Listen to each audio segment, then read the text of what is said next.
Um, hey everybody, today I have with me Mônica Ojeda. She is the author of the novels La Desfiguración Silva, Nefando, and Mandíbula, as well as the poetry collections El Ciclo de las Piedras and Historia de la Leche. Her stories have been published in the anthology Emergências, Doce Cuentos Ibero-Americanos, and the collections Caninos and Las Voladoras. In 2017, she was included on the Bogota 39 list of the best 39 Latin Americans writers under 40. And in 2019, she received the Prince Claus Next Generation Award in honor of her outstanding literary achievements. Jawbone, which is Mandíbula in Brazil, has been announced as a 2022 National Book Award finalist in translated literature. Right? So, did I forget anything? No, I don't think so. Okay, that's awesome. Very good. Monica, it's really incredible to meet you. I am a huge fan, and don't be angry of all the times I'm going to compliment you and say good things about your work. Don't get angry about that. You're going to make me blush. Yes, awesome. That's okay. So, the first thing that I want to ask you is what I ask everybody, but I always ask people why horror when they are creating. But for you, I wanted to change the question a little because when I read your work, I don't see horror as the main character. Like this is not your regular white man Stephen King kind of book. We are in a. It's like horror is a tool. I don't know how to explain well, but that's the feeling I have. So why horror? And am I guessing right? Yes, yes, absolutely. I guess that I end up writing some kind of horror literature by accident. It is true that I have always been a fan of the genre.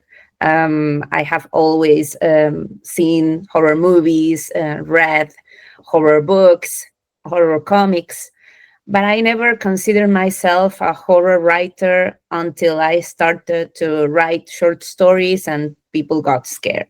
So, and then I thought, well, I thought this was I don't know, realism. Maybe realism is scary. I mean, reality is scary. So then I really like started to comprehend that my writing was like I don't know, choosing a path where horror and violence and desire are like main themes.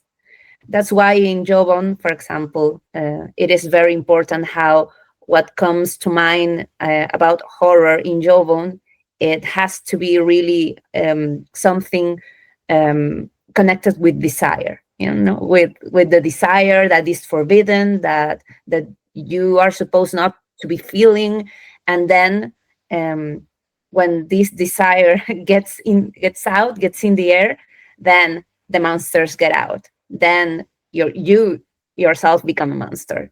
So I think that's why my writing has a very particular horror thing. I believe that fear, for me at least, fear is something that it's entangled with reality and how we are vulnerable to our own desires and also to our essential fears, you know, like feeling vulnerable and fragile in this world. So I don't know, I'm always afraid of things. I'm afraid of Yes. violence, I am afraid of desire also, because I think desire can be a very difficult thing. Yes. We have this really famous sentence: "Be careful what you wish." Right. Yes, exactly. So Exactly. this is some people they underestimate how "Be careful what you wish" is complex. I remember that I don't remember the name of the author. It was a Brazilian author, and he wrote a book, and then the mother of the character, dies in the book, and I got very sad because he, after his mother dies in the book, he says, uh, I didn't want to have wished that she died because he wished she was dead and now she was finally dead. So this is just one aspect, Yes, right? yes, It's very rock and totally. roll. And it happens all the time, you know. I don't know if I don't know if I am too twisted, but I always desire dark things, and I don't want to really see those things in the reality.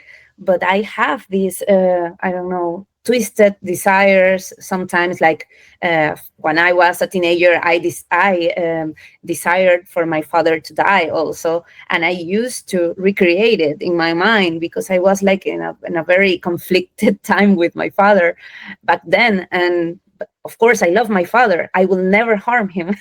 But you know, that's why desire is very complex. It has to be, I don't know, with fantasy. You know, sometimes you want that desire to stay in fantasy, and that's great because we have books You can for it. create with that desire, right? That Yeah. it can be the beginning of a good idea, of an interesting idea.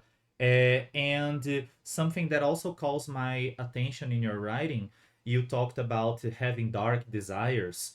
um, Normally, I think from COVID until now, there is always somebody desiring the death of a famous politician or a ruler, somebody that was a little crazy during the pandemic. And we are having this very complex political scenario, and we need to resist. And sometimes by resisting, we have these dark desires. I like it, this expression. So Yes, like the, catharsis or something, you know? what did you say? Yes. Sorry. Like it's like catharsis, you know, like having Exactly. a catharsis by fiction, which is also, I think, desire is always fiction. It's a fantasy. It has to do with something about imagining, projecting things. Yes. And that connects perfectly to what I wanted to ask you. Uh, do you believe that literature and writing, not only Mónica Ojeda's writing, but do you think that literature is political? That when you write, you are being transgressive? Just to complement, recently I wrote the introduction of a book for a friend. We have this Brazilian writer called Larissa Prado. She writes horror and she's very good. And I wrote that I was describing witches in the introduction of her book, and there was a moment that I thought, oh my god, am I describing witches or I'm describing women? Because the transgression and the idea intertwines, they are entangled. So how do you feel about this? Literature, writing, that's transgression, that's resistance too? For me, it is. I don't believe that every kind of writing is transgressive. We know that we have conservative Tiv. writing, we have conservative narrative, conservative poetry, but writing is a dance that it can be really transgressive and revolutionary if we want to, because it means to analyze society, analyze feelings, analyze what it is to be a human being. And if you are really, really mm, you know, careful in that analysis, you will find um, new things always, and also these monstrous things. And I actually think a lot about how monsters are always like in the outside, always relegated, and it means to think about all these bodies that we as a society cast out. So I do believe that writing has that chance of getting inside, like a dynamite word that pushes a little bit this building of ideas that are just too rigid, you know. So writing can be like that. I do believe that literature always is always politic. It's always politic, even if it is conservative, then it has the conservative way of looking at life, and that is political. You are working with words. It's impossible not to be political. And you transpire who you are there, right? I think that is really hard to find an author that doesn't do it. I don't know if even if it's possible to not let what you believe go into the page and flow there. And we are talking about resistance and horror. And probably you already saw a million times that recently people are talking a lot about terror latino, Latin terror, and some people are even talking about Andean Gothic. I like this expression a lot, like Gótico Andino. Uh, and they include you in this box.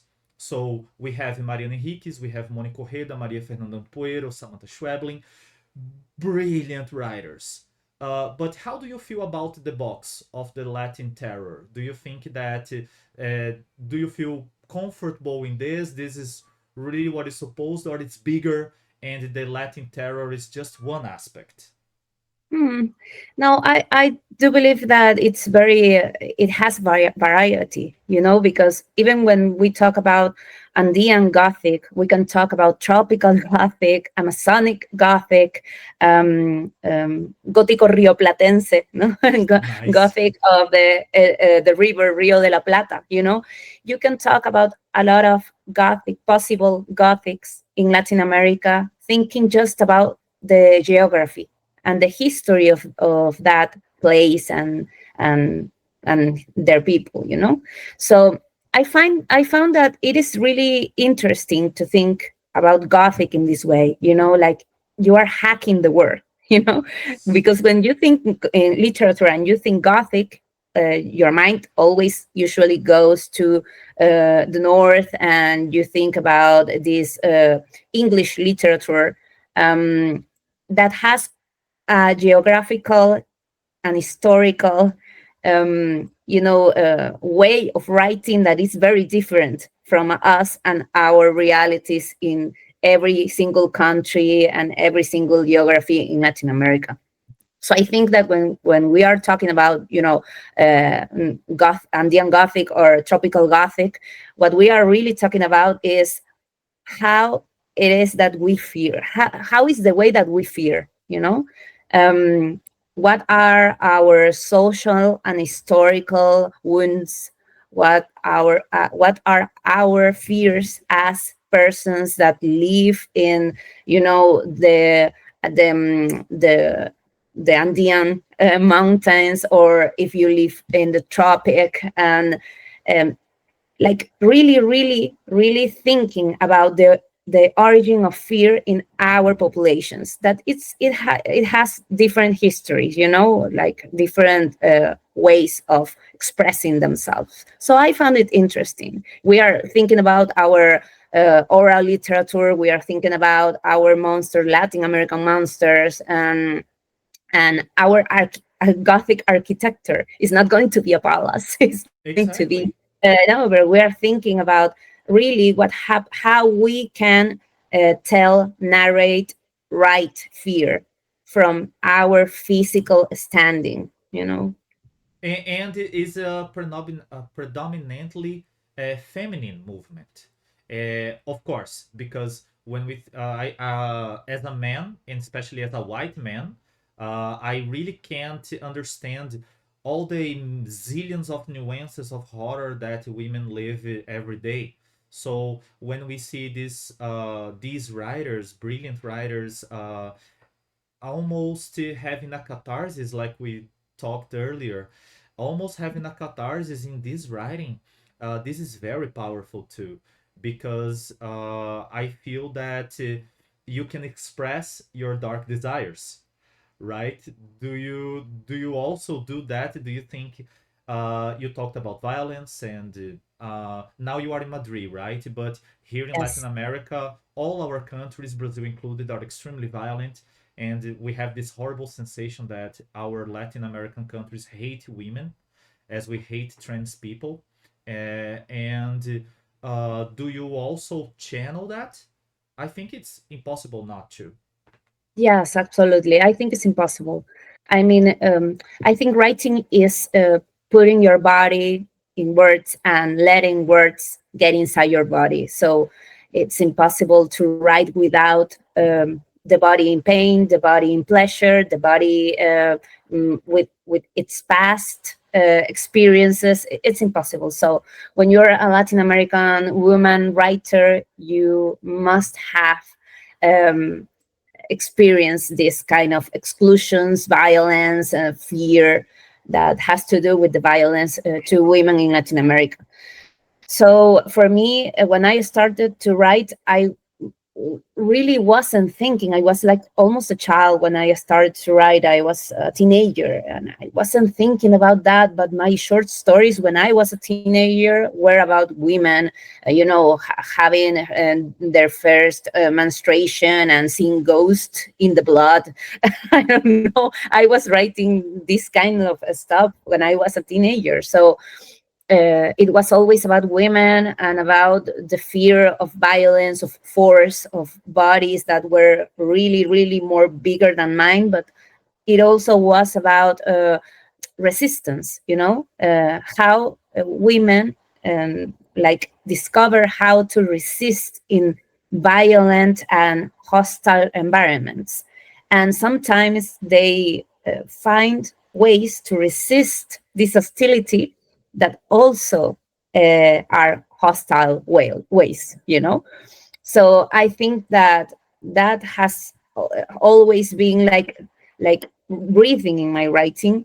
I think that also writing is like the necessity, the urgent necessity to name things, So the wounds that you have as a woman in Latin America, like in literature, have never been named as they are being named right now, I in totally with this agree. force, with this transparency.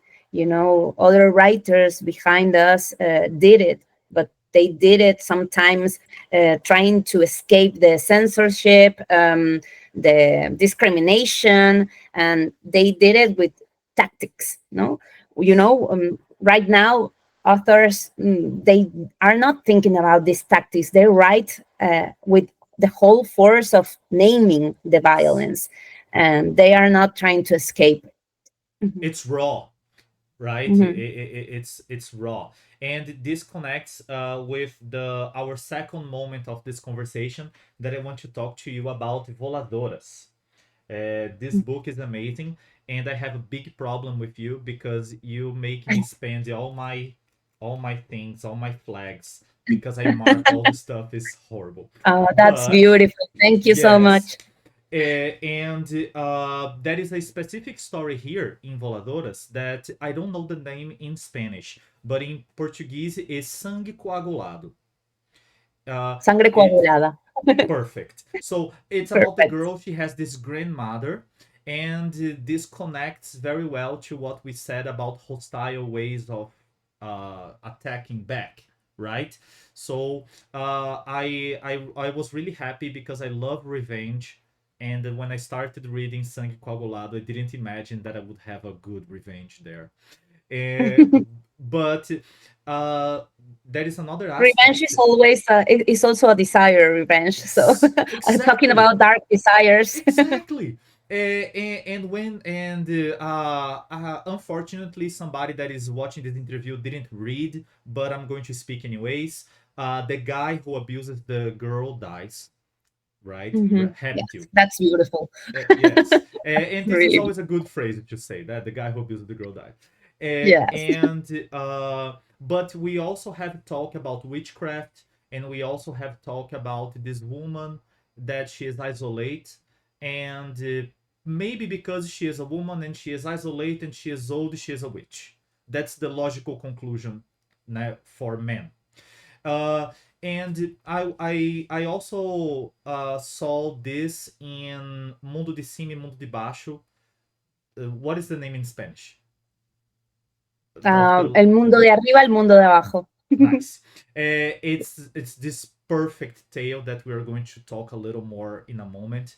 But in both of these stories, there is so much mythology, and you build with these aspects of almost folk culture from your region and from Latin America and from myths.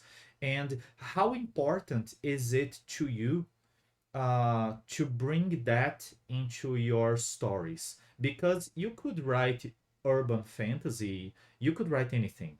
After I read Nefando and História de la Leche, I am 100% sure that you can write encyclopedias and whatever you want. But and they will be good. But how important is it to you to do that? To give us this glimpse of this mythos? Yes, I think I have always been like really passionate about myths and oral literature. I think um, you can find in oral literature like capsules of wisdom of also like collective wisdom, you know, like encapsulated in a short story, that it's actually it has a very poetical background, you know. Witches are really not witches. When you hear these stories about witches, they are not really witches, you know. They are what they are is the danger about desire in feminine bodies, and the danger of transgression, the danger of women not being young, and not being you know, servile with Yes. men. Of being And intelligent, of yeah, having they're very this brilliant. old lady, she has this knowledge about herbs. So for a person who doesn't understand, it's magic, it's witch. Exactly, exactly, because she has a very big knowledge about everything that is around her. You know, she has a vinculation with the earth and all trees and plants and everything. So I do believe that I find this wisdom really interesting, also because it's like a way to digest fear. I fear that I think that a lot of societies have these horror legends, this horror oral literature, like a way to process social fears, you know. So they do it with these small tales, and I like to think, like, pick up those tales and connect it with contemporary fears, and see how these old tales are talking to us directly about modern things, because they are still alive, because they still talk about things that our and I don't know how to tell and say antepasados, our Our forefathers. yeah, our forefathers. They are talking about the fears of our forefathers, but also our fears. That's Yes. really, I think it's crazy, you know, that I have the same fear that my forefathers, and probably I will pass this fear to new generations. And I think in oral literature you have this wisdom of how to understand these kind of fears. And it's also an incredible work of memory, because now you are having your works translated everywhere, and you are really really popular. So everybody is seeing and reading memory from your land and from your culture, and this is amazing. This is superb. And I before I talk about the world above and below, I just want to talk about two other stories. All the stories in Voladoras are brilliant, but I got crazy with slasher, because slasher, as a heavy metal and black metal fan, slasher was extremely powerful for me, because we always think about extreme music as extreme, but sometimes the extreme music is not too extreme. But what the sisters are doing, in slasher is brilliant.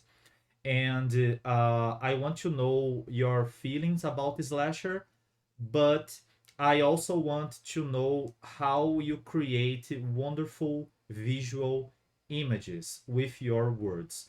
I think that I can call you a witch because if we think about spell of speaking and the spell of feitiço, you are making spells when you write, and that's very powerful.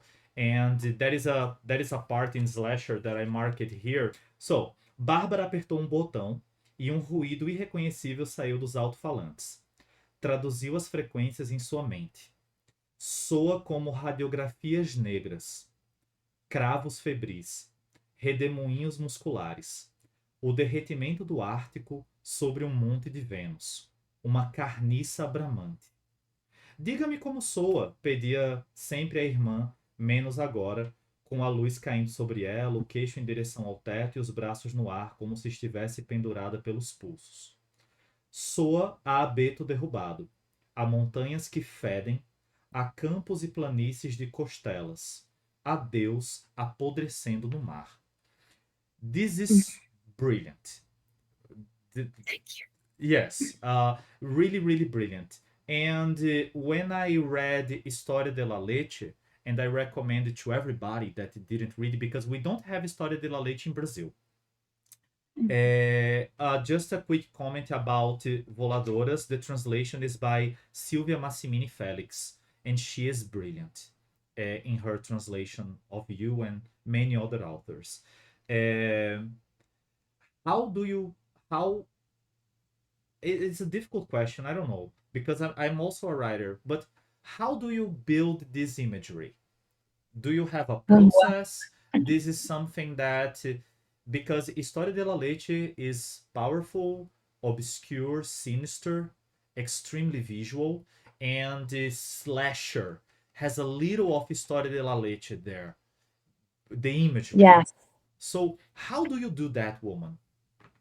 I have no idea. I think it's Amazing. kind of a inclination of the way I write. I really, also because the way I read, I really like poetry. I read a lot of poetry, and sometimes I get really sad reading poetry, like cry and everything. And sometimes I get scared reading poetry. I remember that when I was a child, teenager, one of the writers that really scared me was a poet. It was Marosa Di Giorgio, this Uruguayan poet, and she has these poems that are like sometimes very, very narrative, and uh, there are poems where strange things happen. Um, like trees talk. I don't know. Trees have always also they have sex, and there are a lot of little girls in their poems, in her poems, and these little girls are sometimes raped, and like horrible Oh my things god. happen in poems of Marzo Di Giorgio, but also beautiful things and erotic things, and everything is in the same plane. Like I don't know what happened in her mind, but I Oh love my her. god. So I really love poetry, and when I write, even when I write narrative, I don't know why, searching for a poetic experience, because the most I don't know, the most strong feelings that I have when I am reading, they have always been reading poetry more than than reading narrative. So when I am writing narrative, I am like ambitioning to make people feel like when I read Marosa Di Giorgio, or when I read, I don't know, Efrain Haraidrobo, these poets that I love. And so maybe it has to do with something like that. When I'm writing, I get in some kind of trance because I am really, really absorbed with the story and with the language and the rhythm that I am like trying to develop in this story or in this novel. And things like go ahead, and images come to mind. I work a lot with the sound. For me, the sound is very important, not only the images, but how the word sounds, how words sounds together. So I work that like I was, I don't know how to say, artesana or febre, Yes, a craft woman. a craft woman. That's Yeah. awesome. And this makes total sense. We are not going to talk about Jawbone now, but I just want to make a quick comment about Jawbone because a friend of mine read it and he said, Fernando, I don't understand the point of repetition because we have, for example, Delta High School for Girls, and it's repeated and the words are connected. And I said, okay, breathe. I told him to breathe. I said, breathe. Uh, I said, imagine like it's a chorus, like um refrão. Imagine like it's a song. And that's the feeling I had. I can be wrong. Don't be afraid to say, Fernando, you're going crazy right now. But No, no, no. the feeling I had while reading Jawbone is almost like you are writing this immense piece of poetry, really musical poetry. Because, for example, you don't break paragraphs the same way we don't break strophes in a poem. So it's superb. And when you repeat, it's because you are repeating the chorus. So it's very musical. Jawbone is has a very musical and interesting experience. And I already told my friends that I want a poster with Deus Mãe do Útero Errante because it's I love this construction. It's brilliant. But we're not going to talk about Jawbone now. Wait. Uh, Okay. Okay. let's go back to Voladoras. You made people sold me Voladoras in the wrong way. People said, Fernando, it's horror. Read, you are going to like it. And I loved it, but it's so much more than horror. And I told you in the beginning of the interview that I have a daughter. And when I read O que está acima e o que está abaixo, I cried a lot. And I was, oh my god, why am I crying in a horror book? And and it's so powerful because I remembered Mary Shelley, I remembered Frankenstein, I remembered the desire of having something, not specifically the book Frankenstein, but recently I translated some of her diaries for a book that I released, and her diaries are extremely sad. Like Yeah, woke so up, much. found my baby dead, and that's the father in the story, and he is trying to bring his daughter back, and that is extremely powerful. And I wanted to know how you feel about that story because Mm. it's perfect. It closes the book perfectly. At the same time, it's not horror, but it destroys you. So come on, woman. That you Yeah. are. That's too cruel. Yes. And Yeah. and we have the mythology also, beautiful mythology, right? We have these natives, these shamanic people. They're there all the time, watching Pedro. I think it's Pedro, his name, and they are Yes. watching him all the time. So please give me any kind of explanation for that story. Yes, of course. I think it's my favorite story in the book. I think it's my favorite one. Um, yes, I think that I was, I don't know, feeling like the need to write a short story where the violence was not all about people harming other people or people desiring to harm other people, but only the violence of that. So I was like, I need to close this book that has a lot of short stories with women that are being harmed. I want to end it just with another kind of violence that is just really hard to take. That is that we are going to die and life is fragile, and sometimes it is horrible when you lose someone you love, you know? And that is another kind of fear. It's true that it is not a horror short story. But like I told you in the first minutes of our conversation, I do believe that for me, fear has to do a lot with the fact of being fragile and vulnerable and losing people that I love. Like that is my worst nightmare, probably. So when I was writing this story, for me, it was all about the fear of letting go, because this is a shaman, a dad that loses his daughter, and he can't accept it. He just can't. He can't deal with it. So he tries to resurrect her. Resurrect, yes. Resurrect her. So and but it is like a spell that is destined to fail. You just can bring somebody from the death. It is not possible. It's a transgression. It also is a transgression for a shaman who is supposed to accept that and also kind of consider it sacred. So for me, it was really interesting to just go through this emotional trip with Pedro and her daughter, like kind of a zombie girl.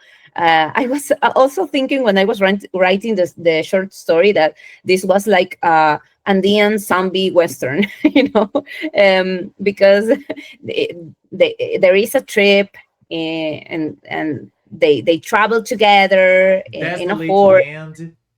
Yeah, exactly. So, but it also is a short story about grief and about the I don't know, the courage you need to let go, i- to just accept that you have a big loss, and you have to carry with it. You have to carry your loss also.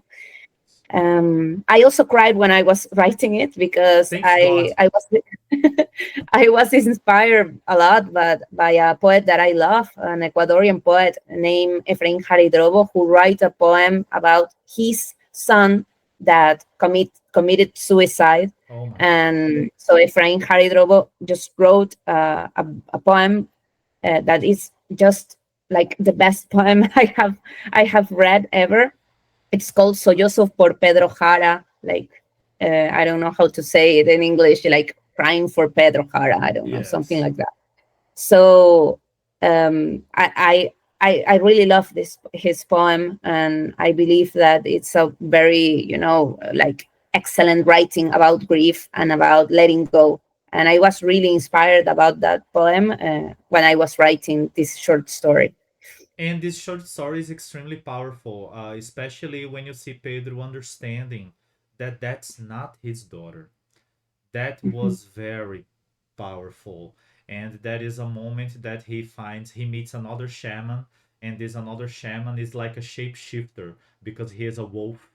And the shaman speaks the perfect sentence. Ele fala: It's very difficult to follow a man who is suffering. The wolf spoke. So everybody could sense Pedro's sadness, and the only thing that I can tell you is damn you. Okay, so that's woman, that's very powerful. Thank you so much for Voladoras, Monica. That's Thank brilliant. you. And the last thing about Voladoras that I can connect with the wonderful Mandíbula, jawbone, so beautiful. Uh, because we have this amazing story in Voladoras called Caninos, and we have this kind of uh, marriage between Caninos and Mandíbula, because in Mandíbula we Yes. have the mother and the daughter, and in Caninos we have the daughter and the father. And there is a phrase in Caninos that I love, that she speaks that the house is a sarcophagus uh, of the father. And then in Mandíbula, we also have the house, Clara's house, as kind of a sarcophagus.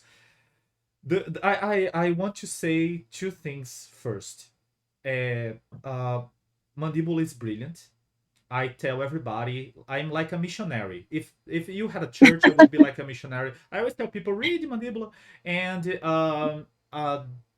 for me, Jawbone is the best prose that I read in the last 10 years. That's the impact that Jawbone had on me, and I tell that to everybody. And I don't want to blush you. I just want you to be aware so you can continue Thank doing you so much. this amazing stuff. You are And this, blushing me. yes. And the second is that Jawbone is the perfect title. I don't know if the title was your idea, but in horror, we have vampires, so we think about the jawbone. We have werewolves, and we think about the jawbone. We have Tubarão by Spielberg, that in Brazil is tubarão, but in English is jaws, right? Is the jawbone of the shark. So it's the perfect title. So let's start there. How do you get? How did you get this? Because jaws are also in História de la Leche and are also in Caninos. So come on, walk me through this jaw-like feeling. Okay, like a walk through my mind. Yes, let's try to do that. Well, I believe that in some of my writing, like I told you before, the something that is really present is the desire, and sometimes the aggressiveness of some desires, and sometimes the violence of some desires. So I really like have a fascination for the voracity of desire sometimes. And for me, like teeth and jawbones, this part of the face, no, represents the hunger, and like also the aggressiveness, also this like feeling that you want to eat somebody, like you want to eat the people that you love. I don't know if you say that, but in Ecuador and in some places, I believe we when we see something that is so cute, A we say like, baby. I want to eat it, Yes, I want to like I eat want it. to eat it. Yes, I yes, go yes. like, I have always been like marvel with this, like why would you like to eat something that you like? Yes. I mean, like you have the desire to actually disappear it, like just kill it. Consume it, And right? yeah, it's like a human hunger. I believe that we have that for people that we love. That's why I believe that love can be dangerous also, and we have to be cleaning our love all the time because it can get messy. Yes. And so for me, mandibula, jawbone, it was a word that came to mind when I was like in the middle of the book, right in the middle of the novel. And I start writing the novel without knowing what was going to be the title of the book.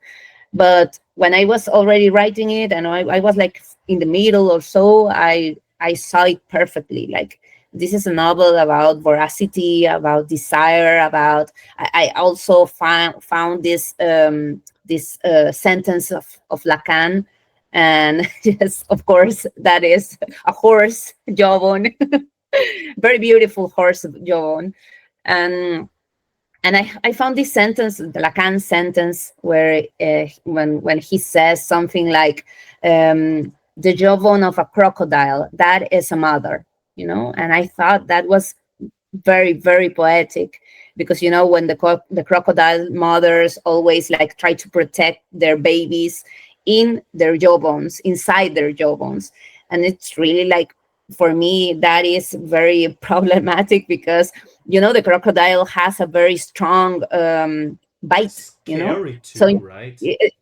scary bite. So you are protecting your kids, your little baby crocodiles, with killing machine. So it also, you can easily just, sorry, you can easily just eat them. So I believe that is what Lacan was trying to say, with the love of mothers can also be sometimes the love of devouring your kids, like Yes. trying to eat them because you love them so much, like when we love a puppy. So for me, teeth, jawbones always represent that. And mm, uh, I believe that in the short story of Las Voladoras Caninos, in Caninos, you can find that also in some other way, in the way of aggressiveness, of a desire imposed to little kids. Um, um, and the bite also related to a sexual desire that it, it has that in common with Jawbone, the Caninos and Jawbone. And they're both stories about sexual desire that has teeth Yes. in the middle. Yes, that's brilliant. And Mm. in Mandíbula, you create these wonderful characters. Clara is a piece of work, completely. I don't know how to describe it. Clara. Crazy. Yes, I was not going to say that She's because a man saying a a little woman bit, is just crazy a is not a little good. bit. Yes, don't destroy my feminism moment. And Yes. but Fernanda is also amazing. But I was in love with Annelise, completely in love, because she is this complete brilliant psychopath. Yes. I when I Very was evil reading, yes, and when I was and very reading, brilliant. Yeah. very brilliant. When I was reading, she reminded me of Hannibal from O Silêncio dos Inocentes by Anthony Hopkins, right? She had that kind of feeling. She's like fire that you are going to get burned and you are going to get destroyed, but you need to go there. And Annelise is a very curious being. But before going into Annelise, Clara, she has this relationship with the mother and she wants to become her mother. And here in my house, we had a very interesting phrase that I was dying to tell you. I was talking about the book with my family. I was telling everybody about the book. Gente, this book is amazing. And I was there making my lecture, and then my wife, she lost her mother 5 or 6 years ago, and I said, oh, and Clara, she always listens to the voice of the dead mother. And my wife said, well, everybody does that. Yes. And that was very powerful because the pressure, mothers, you could elaborate perfectly in the book the horror that of a mother creating a daughter and how that can be a monstrous process, and that is brilliant. And I don't want to get in that old question about, Monica, are you working your traumas in the book? I don't want to go there, but all the book sounds like psychoanalysis because we have the dialogues with the therapist. Clara is clearly insane, and now you talked about Lacan, and we know the power of words and atos falhos that we can make. So, how much psychoanalysis is there in Jawbone? I think a lot, but just the right amount. Yes, um, I like psychoanalysis because I believe it is a discipline that has always been emparentado, linked to linked. literature. Of course, Freud used a lot of literature to explain his foundings. I love a book. I believe the translation is The Sinister, Freud's book, who is called The Sinister, I don't know, something like that. Yes, And he used the short stories, a short story that is called The Sandman, you know. And it's a horror short story to explain how in horror we sometimes like have this like the double as the a double. as an archetype, the archetype of the double. For me, for example, that was really crucial to understand how Fernanda and Annalise, these friends that want to devour each other, how they relate, like they were sisters and always twins, like something like that. um there is some kind of horror about duplicity, about your other half, about having someone looking exactly like you.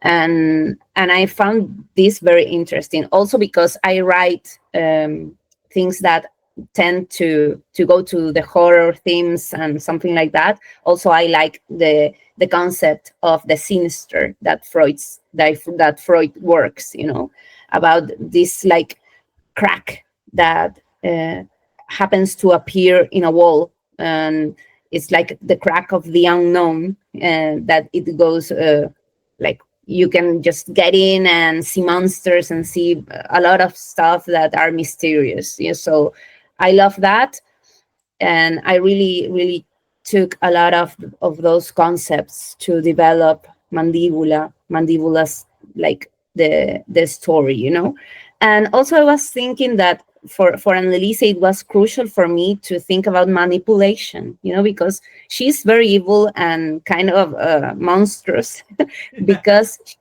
she is very good at manipulating people. I think that for me, like that is pure horror. I am really afraid of, from people that are that have manipulating skills. I am very scared of this kind of people. So I'm very scared of Annalise because she can do it really well. She has a talent with words and also a talent with reading people.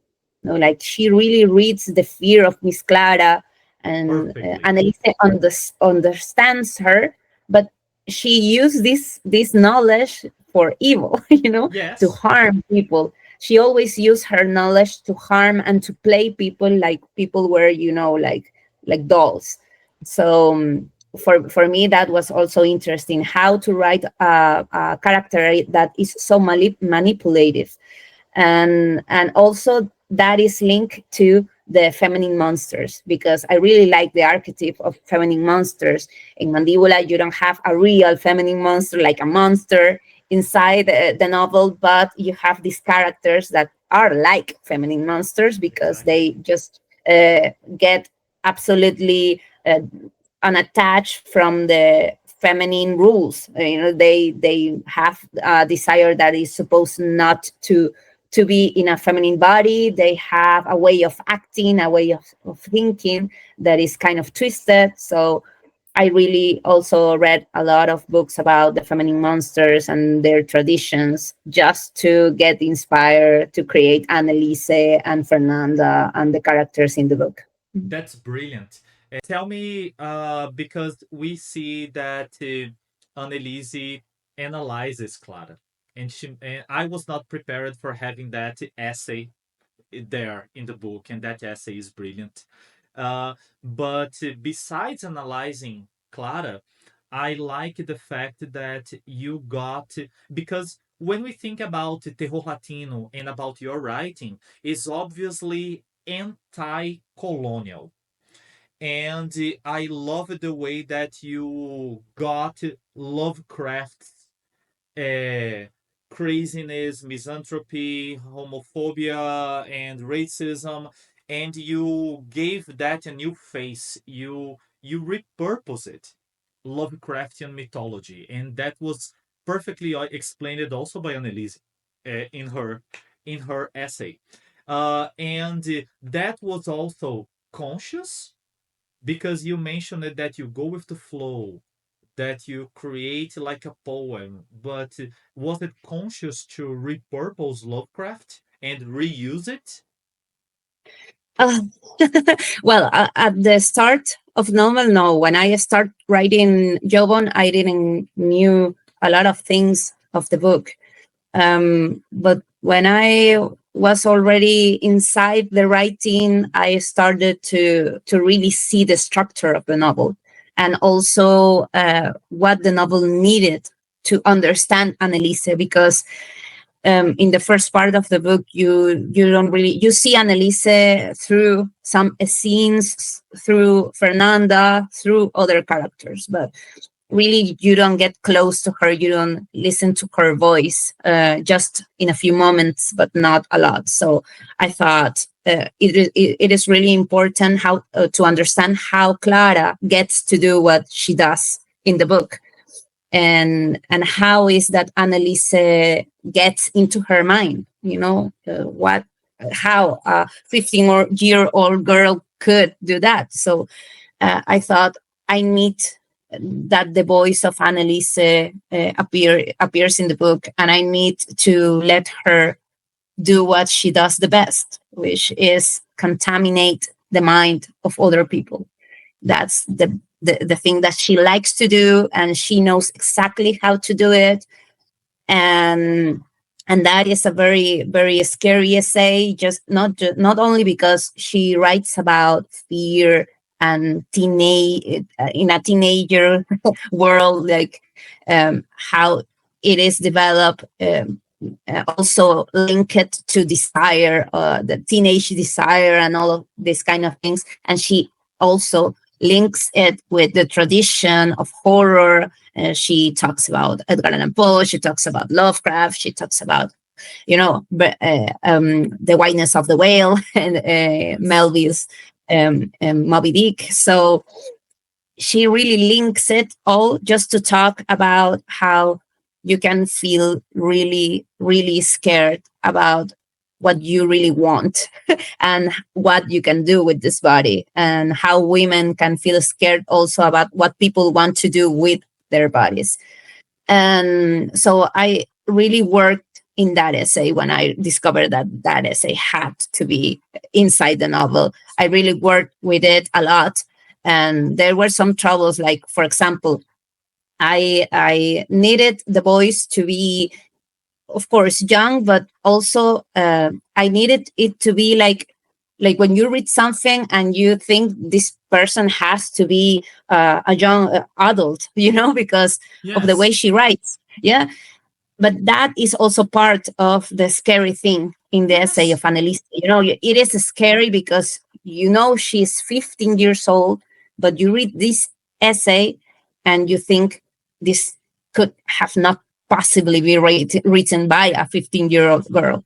So, like, I had to write an essay that, like, seems to be written by a woman, not by a girl, but also not so, so I don't know, erudite. I don't know, erudito in English. So scholar. Yeah, exactly. Not so scholar essay. So it had to be some way in the middle, and it really, like, took some editing. But it was really, really great. I had a lot of fun writing it. Yes, and it's for me is like the perfect storm, because you have the horror of being women, you have the horror of schools, because schools are full of horror. I've been a teacher for 20 years, and I totally know that. And you also have the horror of being a teenager, and you also have the horror of crime, because Clara is kidnapped, and then she kidnaps Fernanda. You have this repetition. And the last question is, how crucial and interesting for you was to use this element of music?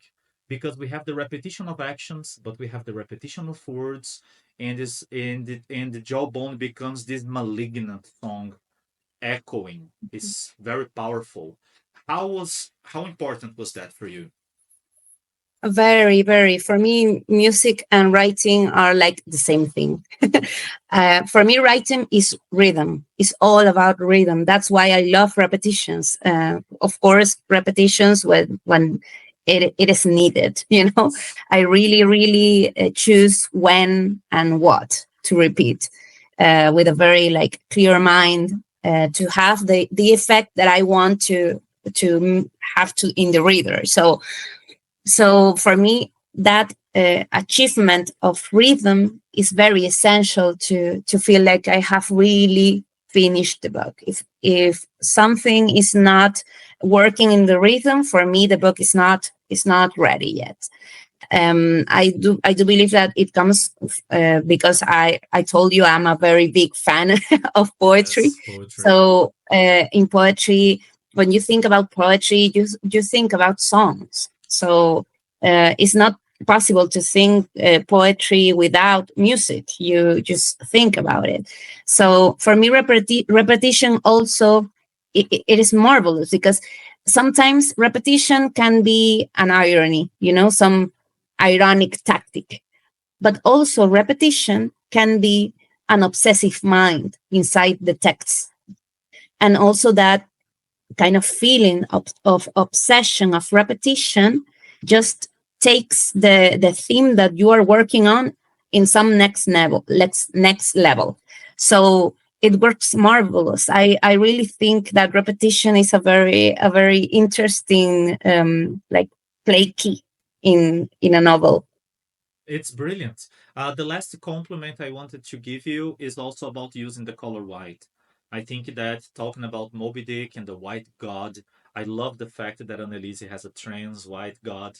And actually, it's a drag queen, kind of a drag queen white god, and you have the white alligator.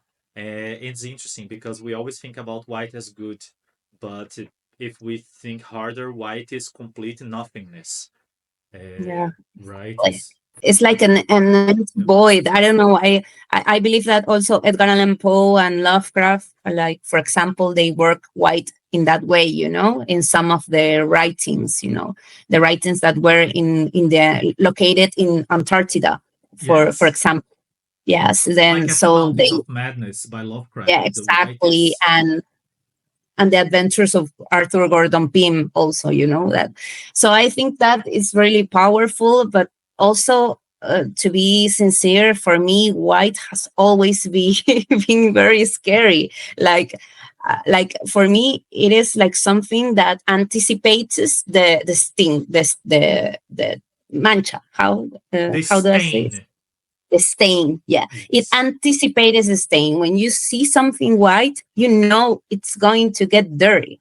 It's yes. impossible to, the world Impossible. is not clean. So for me, whiteness just brings me anxiety. That's So brilliant. yeah, I thought of it in the novel and Jawbone, just because of the white teeth, but also because of these teenagers that sometimes they are like look up like they're going to get stained by sex because Yes. they are leaving childhood behind and they are just becoming adults and they have desires and physical needs, and adults just look at teenagers like, oh my god, they're going to get stained, they're going to get dirty, we have to protect them from the dirty of the world, I don't know. And I thought, of course, whiteness has a lot to do with it. A That's lot to do amazing. with. Monica, thank you so much. If you allow me, I would talk to you for like 12 hours.